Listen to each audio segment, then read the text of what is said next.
and then the soils of the Luce region are in these cans. Okay? So, we're sitting right about here, right in here in the valley. And we're looking at a sand and gravel pit, an open pit mine, basically. And they're mining the sand and gravel that has filled in this valley. Okay? What has happened here is that about 12 to 15,000 years ago, at the end of the last ice age, what's it called? Pleistocene ice age. There was a huge lobe of ice that came off of the continental ice sheet to the north, and it choked off the Lake Pend Oreille Valley. This huge chunk of ice, about 2,000 to 3,000 feet thick, filled that valley. There's a big river up there called the Clark Fork, and that river was dammed off, and it created a huge lake that filled all the way back to the Missoula Valley. That lake was called Glacial Lake Missoula. So if you were in or around Missoula during that time period, the whole Missoula Valley would have been filled with water up to about 1,000 to 2,000 feet deep. And they find evidence for it in sedimentary materials and erosion, wave-cut beach erosion sites outside of Missoula. It's pretty well documented. It's pretty well accepted. But what would happen is as the lake filled up to a critical level, this chunk of ice would start to float. This ice floats. Water would start to get underneath it, and then it would catastrophically break the ice dam. It was right here. All that water, which was basically the amount of water in Lake Michigan, all that water came rushing down this valley. Some of it went around that mountain there, but most of it came down through here, and it went through Spokane. Yeah, it would have been tough, yeah. Because the water would have been at the maximum level of flood here, probably about 200 feet deep, maybe even deeper.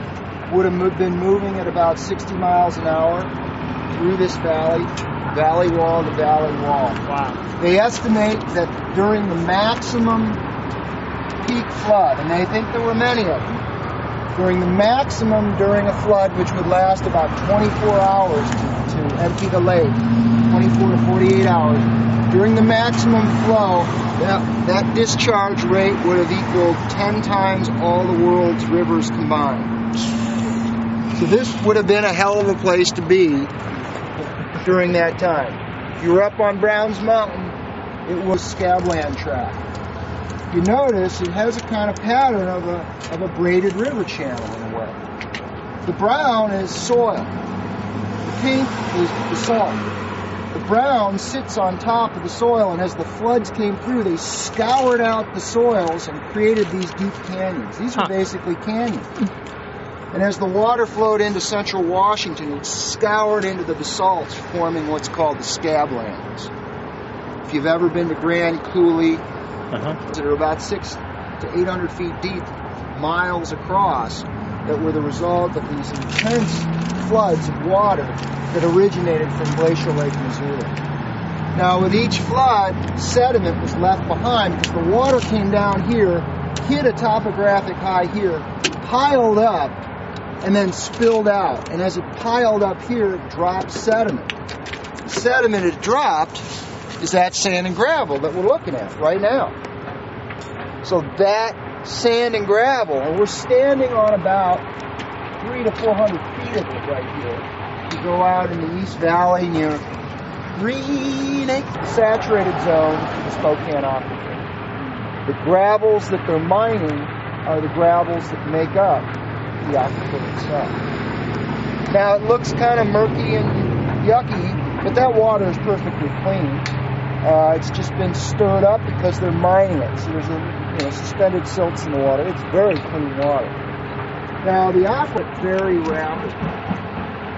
So the water is actually flowing through here. You can't really see it, but it's flowing through like a sponge. And what they've done here is they've dug down into the sponge to expose the material as well as the water table. If we were to drill right here we would hit water at about 90 feet down, just like where that water is. If we would go over that. Well, in fact, it's not, because that is a floating dredge. The thing floats, and it drops a big, huge bucket down that goes down. They're mining it about 100 feet under. They just brought up a bucket load, and they're going to dump it in, and they're going to shake out all the coarse stuff. See, the bucket's going to open here. It's opening up. It just dumped its load, and it'll start shaking and screening out the coarse stuff. And then it crushes the material, and then it, through a conveyor belt, takes the material up the hill to where they process the material.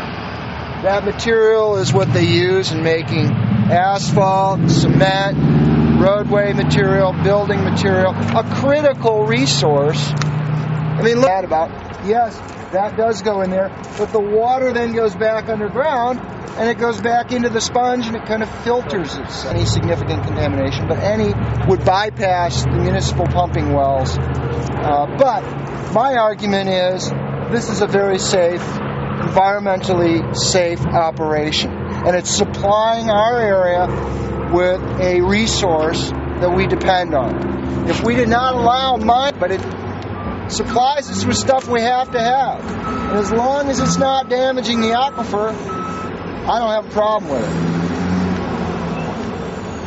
it. Any questions? So, as the floods came through, they eroded out at the base of the lava flow, and big boulders tumbled down the hillside. Now, you may be asking, why are some of the boulders white if it's basalt? Are you asking me something? I was. Yeah. Totally. Well, there used to be a cement plant over here. See the building over there? That was a cement plant. For years, it gave off white cement dust, and the dust adhered to the boulders, making them white. Just a little Spokane trivia. Excellent. Of Mount Spokane. The top of Mount Spokane is right about there. The east side of Mount Spokane is this brown rock. The west side is this red rock. The brown rock is said, according to the legend here, to be Precambrian rock. Precambrian rock. Okay. Hi, Mom. Okay. Okay. And that's partially true. It's partially true, which we'll go into in a moment. Anyways, that's where we are.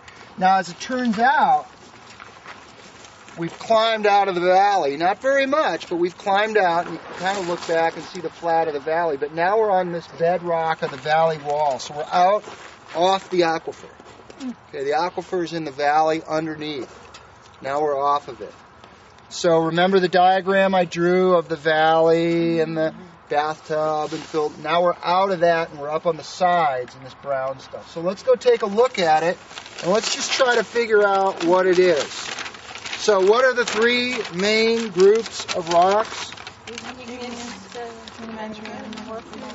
And metamorphic, exactly. So let's try to figure out, first, are we looking at igneous? Are we looking at sedimentary? Or are we looking at metamorphic? Those aren't sedimentary class. Those are crystals. So it's not sedimentary. Okay?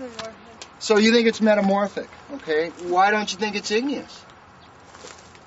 Because of the banding? Little piece that has a lot of nice mic in it. Oh, yeah. Okay, so it's metamorphic.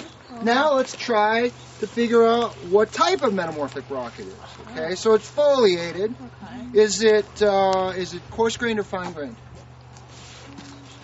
Coarse. I'm not sure how you'd know that if you don't actually look at it. Coarse. Okay, I've already had it. coarse. Yeah, it's pretty coarse grained. Medium to coarse, but mostly coarse.